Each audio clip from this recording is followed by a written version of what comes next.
दोस्तों, बहुत समय पहले की बात है। किसी नगरी में एक युवक रहा करता था। वह युवक बहुत ही शर्मीला था। वह इतना शर्मीला था कि जब भी उसके सामने कोई नया व्यक्ति आ खड़ा होता तो वह उससे बात तक नहीं करता था। यहां तक कि जिन्हें वह जानता था, पहचानता था, उनसे भी बात करने में उसे बहुत शर्माया करता था। वह उनसे भी ठीक से बात नहीं कर पाता था और अपनी इस समस्या के कारण वह खुद ही बहुत परेशान रहता था, क्योंकि वह अपने जीवन में कुछ कर ही नहीं पा रहा था। धीरे धीरे समय बीतता गया और समय बीतने के साथ साथ उस युवक की शर्माने की आदत भी बढ़ती चली गई, जिसके कारण वह अत्यधिक निराश रहने लगा, परेशान रहने लगा, चिंतित रहने लगा। उसे यह समझ नहीं आ रहा था कि वह अपनी इस समस्या से किस तरह से छुटकारा पाए। उसके घर वाले भी अब उसकी इस समस्या को लेकर बहुत चिंतित रहने लगे थे। वे सोचते थे, इसका क्या होगा, ये अपने जीवन में कुछ कर पाएगा भी या नहीं। जब भी वह कहीं पर काम के लिए जाता तो लोग उसके इस सीधेपन का फायदा उठाते, उसे परेशान करते। वह कुछ ज्यादा कह नहीं पाता था, जिसके कारण उसे कोई कुछ भी कह देता और वहां से चला जाता है। इन्हीं सब कारणों की वजह से उसका मन कहीं भी किसी भी काम में नहीं लगता। वह हर काम को कुछ ही दिनों में छोड़ दिया करता। उसके मन में बहुत कुछ चल रहा था। उसके मन में विचारों के तूफान उठ रहे थे। वह सबसे बहुत कुछ कहना चाहता था, लेकिन अपनी इस आदत के कारण वह किसी से कुछ नहीं कह पा रहा था। वह अंदर ही अंदर घुटता जा रहा था। सारे विचार, सारी बातें उसके मन में ही दबी पड़ी थीं। लेकिन कभी भी वह किसी से भी अपने मन की बात नहीं बताता था। जब छोटा सा बच्चा था तब उसे लोग बहुत पसंद करते थे। उसकी इस आदत को भी लोग सराहते थे। लेकिन इसी आदत की वजह से जब वह बड़ा हो गया, युवा हो गया, तो इसी आदत के कारण उसे अपना जीवन जीने में भी अत्यधिक परेशानियां उठानी पड़ रही थीं और वह युवक भी अपनी इस गलती के कारण बहुत परेशान रहता। अपनी इस एक आदत से छुटकारा पाना चाहता था। वह चाहता था कि वह लोगों से अपने मन की बात खुलकर कह पाए। जो कुछ करना चाहता है, जो कुछ कहना चाहता है, वह सबसे वह खुलकर कह सके, कर सके। लेकिन जब भी कोई दूसरा उसके सामने आता तो उसकी जुबान मानो खुलती ही नहीं। यहाँ तक कि वह अपने माता पिता के सामने भी ठीक से बात नहीं कर पाता था। केवल उसके कुछ मित्र थे जिनसे वह अपने मन की बात कर पाता था। जब भी वह किसी बात का जवाब देता तो लोग उसकी हंसी उड़ाते थे, उसका मजाक बनाते। लोग कहते हैं कि आज तो तेरे मुंह में भी जबान आ गई है। यह समस्या दिन ब दिन बढ़ती चली जा रही थी और इस समस्या के कारण अब उसके पिता भी अत्यधिक चिंतित रहने लगे थे। वह चाहते थे कि उनका बेटा भी दूसरों के सामने अपने मन की बात रख सके। लेकिन एक दिन जब अपने उस बेटे को दूसरों के सामने शर्मिंदा होता हुआ देख रहे थे, तभी उन्हें बहुत क्रोध आया और वह अपने बेटे को खरी खोटी सुनाने लगे। उन्होंने उसे इतना डांट दिया कि वह युवा लड़का अत्यधिक क्रोधित हो गया और वहां से बिना कुछ कहे वहां से चला गया। शाम हो चुकी थी और अब तक उनका बेटा घर नहीं लौटा था। माता और पिता दोनों बड़े ही चिंतित थे। वे अपने बेटे को वापस घर पर देखना चाहते थे, लेकिन युवा लड़का तो भागते भागते पहाड़ की चोटी पर जा पहुंचा था। वह वहां से नीचे की ओर झांक रहा था और ईश्वर से कह रहा था, हे भगवान, आपने मुझे ऐसा क्यों बनाया? लोग मेरा मजाक उड़ाते हैं, लोग मेरी हंसी उड़ाते हैं। जब मैं इस दुनिया में अपने मन की बात रख ही नहीं सकता, मैं किसी से कुछ कह ही नहीं सकता, तो फिर मैं इस जीवन को जी कर क्या करूंगा? जब भी मैं किसी से कुछ कहने की कोशिश करता हूं तो लोग मेरा मजाक बनाते हैं, मेरी हंसी उड़ाते हैं, यहाँ तक कि वह मुझसे कुछ भी कहकर चले जाते हैं और मैं उनका जवाब नहीं दे पाता। ऐसा जीवन जीकर मुझे क्या मिलेगा? इसलिए मैं तेरे पास आ रहा हूँ। इतना कहकर जैसे ही वह युवक कूदने की तैयारी कर रहा था कि तभी पीछे से आवाज सुनाई पड़ी, बेटा, जान देना तो बहुत आसान है, लेकिन इस जान को तुम वापस नहीं पा सकोगे। जैसे ही ये आवाज उसके कानों में पड़ी, वह पीछे मुड़कर देखने लगा। उसने जैसे ही पीछे मुड़कर देखा, उसने पाया कि एक बौद्ध भिक्षु उसके पीछे खड़े हैं। उन्हें देखकर वह डर सा गया और अपने कदम पीछे खींच लिए और चुपचाप वहां पर खड़ा हो गया। अपनी आदत के कारण वह उनसे कुछ कह नहीं पा रहा था। तभी बौद्ध भिक्षु उस युवक से कहते हैं, बेटा, क्या बात है? आखिर तुम यहां पर क्या कर रहे हो और तुम अपने इस जीवन को क्यों समाप्त करना चाहते हो? ये अनमोल जीवन बहुत कम लोगों को नसीब होता है और तुम्हें यह जीवन व्यर्थ लगता है। इस पर वह युवक कहता है, नहीं नहीं, कुछ नहीं, मैं तो बस यहाँ पर खड़ा होकर देख रहा था। तभी बौद्ध भिक्षु उस युवक से कहते हैं, बेटा, मैं जानता हूं कि तुम यहाँ पर क्या करने आए थे। तुम मुझसे कुछ नहीं छुपा सकते, लेकिन मैं चाहता हूं कि तुम अपनी समस्या मुझसे खुद बताओ, तभी मैं उसका समाधान तुम्हें बता पाऊंगा। यदि तुम चाहते हो कि कोई तुम्हारी मदद करे तो उसके लिए पहले तुम्हें ही आगे बढ़ना होगा। यदि तुम चाहते हो कि मैं तुम्हारी समस्या का समाधान करूं तो तुम्हें मुझे अपनी समस्या बतानी होगी, वरना मैं कुछ नहीं कर सकूंगा। उन बौद्ध भिक्षु की यह बात सुनकर वह युवक कहता है, नहीं नहीं, मैं ठीक हूं, मैं सच कह रहा हूं। उस युवक की यह बात सुनकर बौद्ध भिक्षु उस युवक से कहते हैं, ठीक है बेटा, यदि तुम नहीं चाहते कि मैं तुम्हारी मदद करूं तो कोई बात नहीं, मैं तुम्हारी बात पर विश्वास कर लेता हूं। लेकिन तुम्हें भी मेरी एक बात पर विश्वास करना चाहिए कि मैं तुम्हारी मदद के लिए ही यहाँ पर आया हूँ। तुम चाहो तो तुम अपनी समस्या मुझे बता सकते हो और मैं तुम्हारी इस समस्या का समाधान भी अवश्य करूंगा। इसका जवाब देते हुए युवक उन बौद्ध भिक्षु से कहता है, नहीं नहीं, मैं ठीक हूँ, आप जाइए। इस पर वह बौद्ध भिक्षु उस युवक से कहते हैं, ठीक है बेटा, यदि तुम चाहते हो कि मैं यहाँ से चला जाऊं तो मैं यहाँ से चला जाता हूँ, लेकिन मेरी एक बात याद रखना, मेरे जाने के बाद मैं तुम्हारी कोई मदद नहीं कर पाऊंगा और हो सकता है कि तुम्हारी मदद के लिए कोई और आगे भी ना आए। इतना कहकर बौद्ध भिक्षु पीछे की ओर मुड़े और अपने मार्ग में आगे बढ़ने लगे। वो युवक वहीं पर खड़ा होकर ये सब देख रहा था। जैसे ही वह कुछ दूर पहुंचे तभी उस युवक ने जोर से आवाज लगाई, गुरुदेव, मेरी समस्या बहुत बड़ी है, क्या आप उसका समाधान कर सकेंगे? क्या आप मुझे उसका समाधान दे सकेंगे? यह सुनकर बौद्ध भिक्षु वहीं पर खड़े हो गए और पीछे मुड़कर उन्होंने उस युवक की बात का जवाब देते हुए कहा, बेटा, इस दुनिया में कोई भी ऐसी समस्या नहीं है जिसका कोई समाधान ना हो। यदि तुम मुझे अपनी समस्या बताओगे तो मैं उसका समाधान अवश्य करूंगा। तभी वह युवक उन बौद्ध भिक्षु से अपनी समस्या बताते हुए कहता है, गुरुवर, मेरी एक बहुत बड़ी समस्या है कि मैं शर्मिला हूं, जिसके कारण मैं किसी से कोई बात नहीं कर पाता। यहां तक कि मैं अपने मन की बात भी किसी को नहीं बता पाता। जब भी मैं किसी से बात करने की कोशिश करता हूं तो लोग मेरा मजाक उड़ाते हैं, मेरी हंसी उड़ाते हैं। जब भी मुझे कोई खरी खोटी सुनाता है, उलटी सीधी बातें करता है, तो मैं उनका जवाब नहीं दे पाता।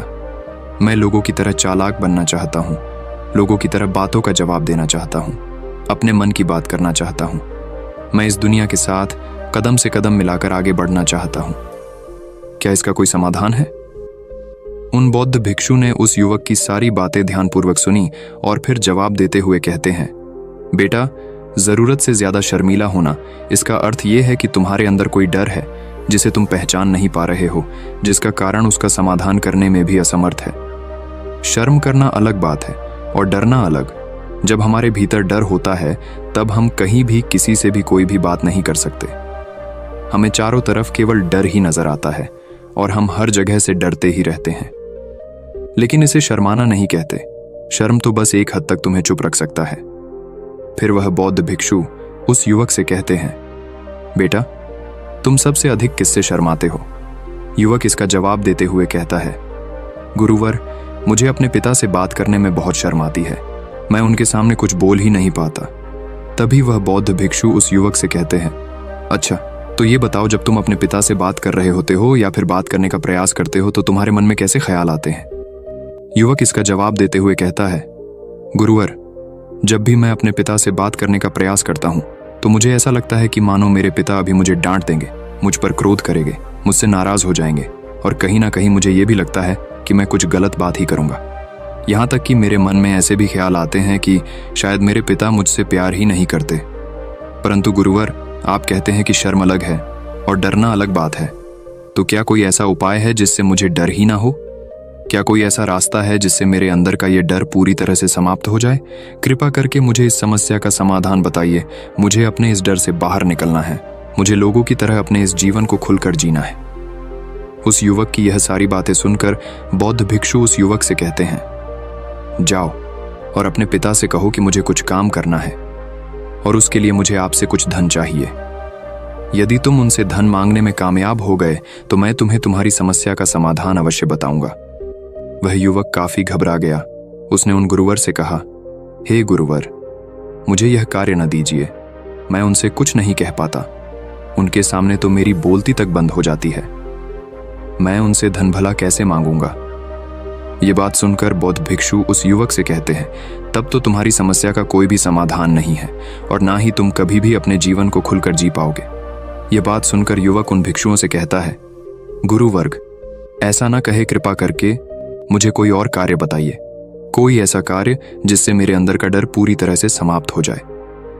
कोई ऐसा समाधान बताइए। इसका जवाब देते हुए वह बौद्ध भिक्षु उस युवक से कहते हैं, बेटा, यदि तुम्हें अपने अंदर के डर को समाप्त करना है तो पहले तुम्हें मेरा यह कार्य करना होगा जो मैंने तुम्हें कहा है। वह युवक घबराकर काफी देर सोच विचार करने के बाद पुन गुरुवर से कहता है, ठीक है, यदि आप चाहते हैं कि मैं इस कार्य को करूं तो मैं इसे करने का पूरा प्रयास करूंगा। इतना कहकर वह युवक अपने घर लौट जाता है। उसे देखकर उसके माता पिता बहुत खुश हो जाते हैं और वह युवक अपने पिता से डरते डरते कहता है, पिताजी, मुझे आपसे कुछ बात कहनी है। इस पर उसके पिता कहते हैं, बोलो क्या बात है। युवक आगे कहता है, पिताजी, मैं कुछ काम करना चाहता हूं और उसके लिए मुझे आपसे कुछ धन चाहिए। क्या आप मुझे कुछ धन दे सकते हैं? इतना सुनकर उस युवक के पिता ने उसकी ओर ध्यान से देखा। काफी देर देखने के बाद वह खुशी से झूम उठे और तुरंत ही उन्होंने कुछ धन अपने पुत्र के हाथों पर रख दिया और कहने लगे, बेटा, इतना धन काफी है कि तुम्हें और चाहिए। इसके जवाब में वह युवक अपने पिता से कहता है, नहीं नहीं पिताजी, इतना काफी है, मैं इतने से काम चला लूंगा। वह युवक को उस धन को लेकर तुरंत दौड़ा दौड़ा उन बौद्ध भिक्षु के पास लौटा और जो धन उसने अपने हाथों में ले रखा था उसे दिखाते हुए वह कहता है, गुरुवर, जैसा आपने कहा था मैं धन लेकर आपके पास आ चुका हूं। मैंने अपने पिता से धन मांग लिया है। अब मुझे आप मेरी समस्या का समाधान बताओ। तभी बौद्ध भिक्षु उस युवक से कहते हैं, अरे इतनी जल्दी क्या है, अभी तो तुम्हें मेरे लिए एक और काम करना है, तभी मैं तुम्हें तुम्हारी समस्या का समाधान अवश्य बताऊंगा। और यदि तुम मेरे लिए इस कार्य को पूरा नहीं कर सके तो मैं तुम्हें कभी भी तुम्हारी समस्या का समाधान नहीं बताने वाला। तभी वह युवक उन बौद्ध भिक्षुओं से कहता है, हे गुरुवर, अभी तो मैंने आपके लिए एक काम किया है, अभी आप मुझे एक और काम करने के लिए कह रहे हैं। तभी बौद्ध भिक्षु उस युवक से कहते हैं, हाँ, तुम्हें मेरे लिए एक और काम करना ही होगा। वह युवक एक बार फिर से काफी देर सोच विचार कर उन बौद्ध भिक्षु से कहता है, अच्छा ठीक है, बताइए अब मुझे क्या करना है। इसके जवाब में बौद्ध भिक्षु उस युवक से कहते हैं, जाओ और यह धन जो तुमने अपने पिता से मांग कर लाया है, इस धन को वापस अपने पिता को लौटा दो और साथ साथ ये भी कहना कि पिताजी, मैं अभी काम नहीं करना चाहता हूं, लेकिन जब समय आएगा तो मैं आपसे यह धन वापस ले लूंगा और उससे अपना काम पूरा करूंगा। यह बात सुनकर युवक एक बार फिर से ऊपर से नीचे तक पूरी तरह से कांप गया और कहने लगा, गुरुवर, आप मुझे कोई और काम सौंप दीजिए, मैं उसे जरूर करूंगा। लेकिन अब यदि मैं धन लेकर उनके पास वापस गया तो वह क्या सोचेंगे मेरे बारे में? मैं तो शर्मिंदा हो जाऊंगा उनके सामने। इसलिए गुरुवर, कृपया करके मुझे कोई और काम दे। तभी बौद्ध भिक्षु उस युवक से कहते हैं, बेटा, जो काम मैंने तुम्हें सौंपा है तुम्हें उसी कार्य को पूरा करना होगा, अन्यथा तुम्हारी समस्या का समाधान मैं तुम्हें नहीं बताने वाला। काफी देर सोच विचार करने के बाद वह उन बौद्ध भिक्षु से कहता है, ठीक है गुरुवर, मैं वापस जाता हूं और ये धन लौटाकर मैं अब भी आता। वह तुरंत दौड़ा अपने पिता के पास वापस लौटा और उसने अपने पिता से कहा, पिताजी, मैं यह धन अभी नहीं लेना चाहता, अभी ये धन आप मुझसे वापस ले लीजिए। जब मुझे कोई काम पड़ेगा तो मैं आपसे ये धन वापस ले लूंगा। उसके पिता ने उस युवक की तरफ घूर घूर कर काफी देर तक देखा और फिर मुस्कुराते हुए कहने लगे, बेटा, मैं समझता हूं कि किसी भी काम को शुरू करने से पहले हमें उसके बारे में जानकारी इकट्ठा करनी चाहिए। उसके बारे में समझना जरूरी है। कब, क्या, कैसे और कब तक करना है, इसके बारे में भी हमें जानकारी लेनी जरूरी है। कोई भी काम ऐसे ही नहीं शुरू किया जा सकता, उसमें हम नहीं होंगे या फिर नहीं, इसका भी अनुमान हमें लगाना पड़ता है। और जब हम इन सभी के बारे में सही जानकारी प्राप्त कर लेते हैं तभी हमें धन लगाना चाहिए। मुझे बहुत खुशी है कि तुमने ये सही निर्णय लिया है।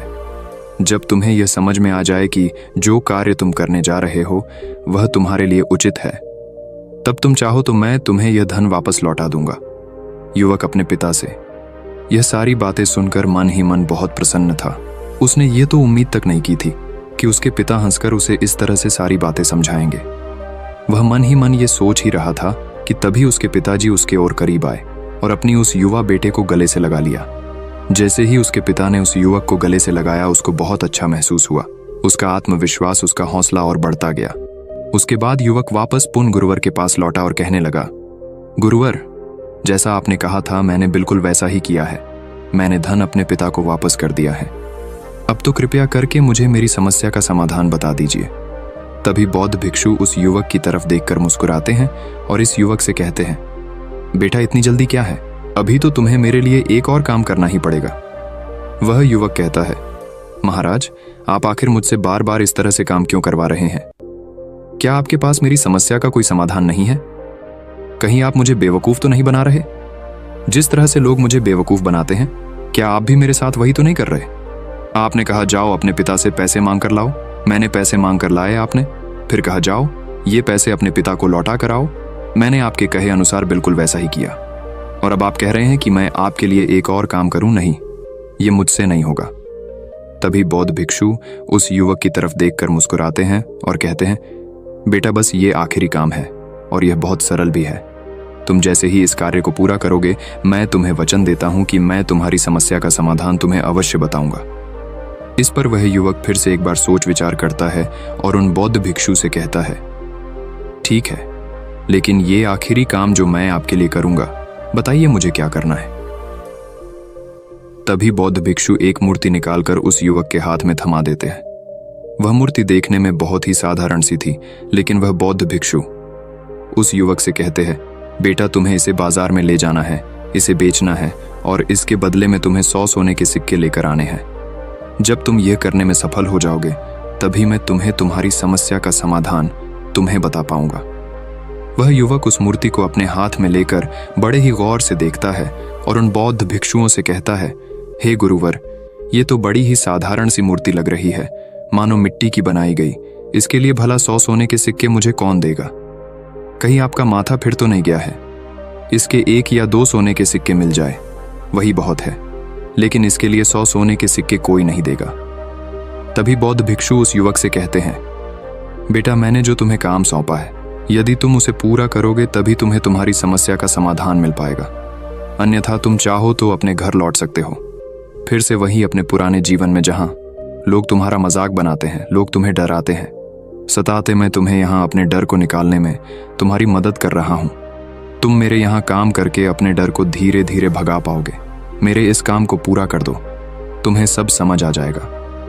वह युवक उन बौद्ध भिक्षुओं की बात सुनकर मन ही मन ये विचार करता है कि मुझे तो मेरी समस्या का समाधान किसी भी हालत में चाहिए, जिस कारण वह उस मूर्ति को उठाकर बाजार की ओर चल पड़ता है।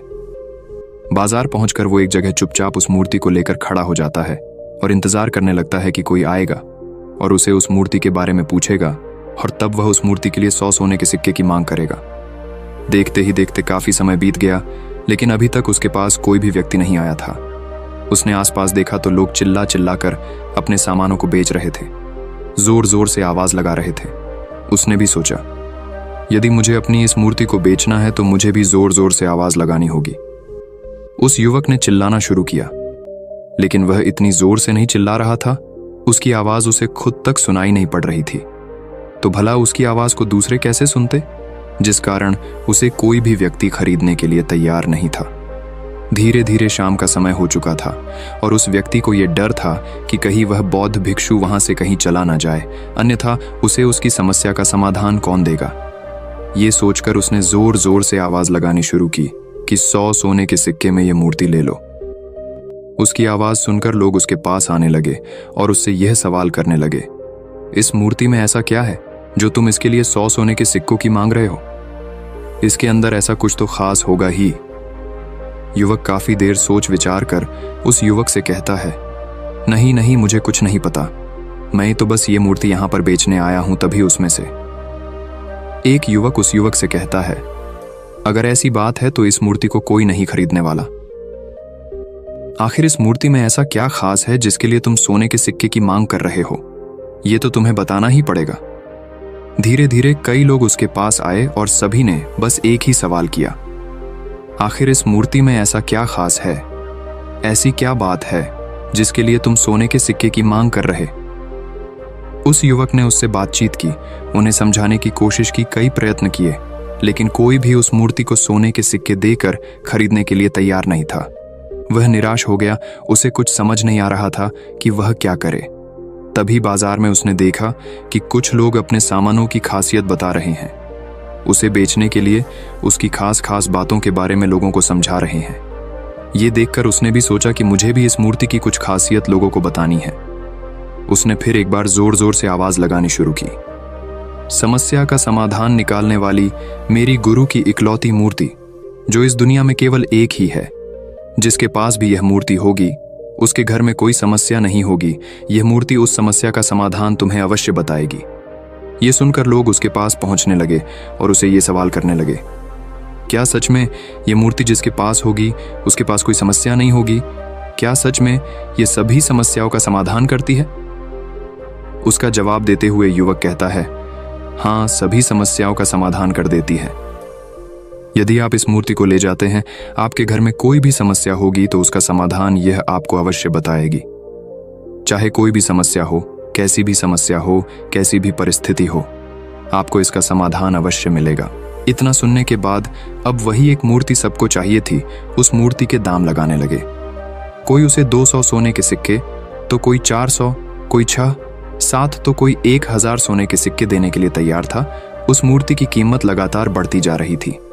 जैसे जैसे लोगों को पता चलता जा रहा था कि ये मूर्ति लोगों की समस्या का समाधान करती है, लोग उसे किसी भी कीमत पर खरीदने के लिए तैयार हो गए थे। अब वह युवक भी आत्मविश्वास के साथ और जोर से चिल्ला रहा था, लोगों को उस मूर्ति के बारे में समझा रहा था, बता रहा था। अब उसके मन में कोई डर नहीं था। वह लोगों को उस मूर्ति के बारे में पूरे आत्मविश्वास के साथ बिना घबराए उस मूर्ति की खासियत बताने में लगा हुआ था, जिसके कारण लोग उस पर भरोसा कर रहे थे और वह भरोसा लोगों की नजरों में नजर भी आ रहा था। जैसे जैसे अंधेरा होता गया, लेकिन लोगों की भीड़ मानो कम होने का नाम ही नहीं ले रही थी। लोग उस मूर्ति को खरीदना चाहते थे। उस युवक ने जोर से आवाज लगाई कि मुझे क्षमा करे, यह मेरे गुरु की मूर्ति है और मैं इसे बेचना नहीं चाहता।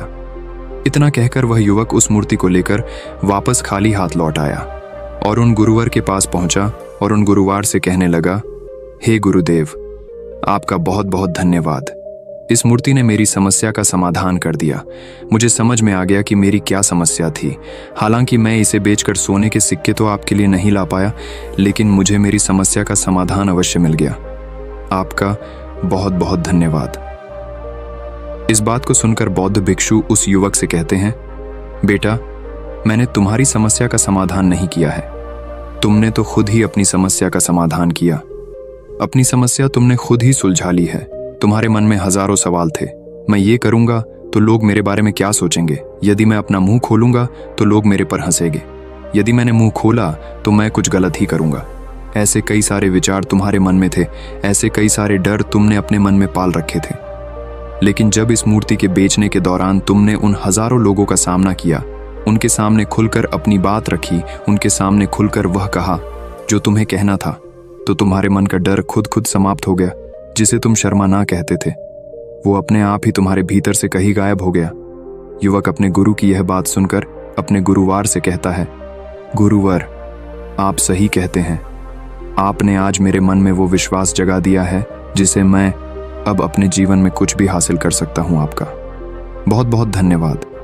डर को धीरे धीरे खत्म करने से ना ही आपको शर्म आएगी और ना ही डर लगेगा, और जब आपके भीतर का डर हमेशा के लिए समाप्त हो जाएगा तो आप अपने जीवन में जो भी कुछ करना चाहते हैं, जो भी कुछ पाना चाहते हैं, उसका रास्ता आपके लिए पूरी तरह से साफ हो जाएगा और आप अपने मार्ग पर तेजी से आगे की ओर बढ़ने में सक्षम भी हो जाएंगे।